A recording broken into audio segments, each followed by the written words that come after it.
இன்னைக்கு எபிசோடில் பழனிசாமி பர்த்டேல எல்லாரும் ஜாலியாக என்ஜாய் பண்ணிட்டு இருக்காங்க. பாட்டெல்லாம் போட்டு டான்ஸ் ஆடி வைப் பண்ணிட்டு இருக்காங்க. அப்புறம் பழனிசாமி விமலை பாக்யா ஃபேமிலிக்கு இன்ட்ரடியூஸ் பண்ணி வைக்கிறாரு. விமலும் எல்லார்கிட்டையும் ஐஸ் வச்சு பேசிட்டு இருக்கான். ஈஸ்வரி பாட்டி பழனிசாமி தங்கச்சியோட பேசிட்டு இருக்காங்க. பழனிசாமி அக்கா வந்து பாக்யா கிட்ட கேக்கெல்லாம் வாங்கியாச்சான்னு கேக்குறாங்க.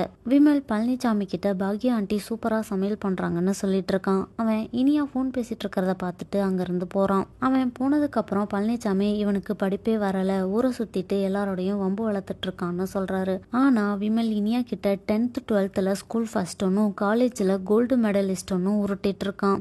விமலும் இனியாவும் பேசிட்டு இருக்கிறத பார்த்து பழனிசாமி தங்கச்சி அவங்க அக்கா கிட்ட, நீ அண்ணனுக்கு பொண்ணு பார்த்தா உன் பையன் அவனுக்கு பொண்ணு பார்த்துட்டு இருக்கான்னு சொல்றாங்க. பழனிசாமியும் கேக் கட் பண்ணிட்டு எல்லாருக்கும் ஊட்டி விடுறாரு. எல்லாரும் சாப்பிட்டு ஒன்னா உட்காந்து பேசிட்டு இருக்காங்க. பாக்யா வந்த உடனே எல்லாரும் சாப்பாடு சூப்பரா இருந்துச்சுன்னு சொல்றாங்க.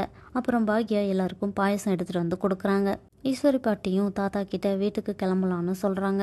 விமல் எல்லாரும் சேர்ந்து போட்டோ எடுத்துக்கலாம்னு சொல்றான். அப்புறம் எல்லாரும் பழனிசாமியோட போட்டோ எடுத்துக்கிறாங்க. பழனிசாமியோட அம்மா பாக்யாவுக்கும் பழனிசாமிக்கும் கல்யாணம் பண்ணி வைக்கணும்னு நினைக்கிறாங்க. அது நடக்குமா, இல்லை அவங்க 2 பேரும் ஃப்ரெண்ட்ஸாவே இருப்பாங்களா? இனி வர எபிசோட்ஸ்ல பார்க்கலாம்.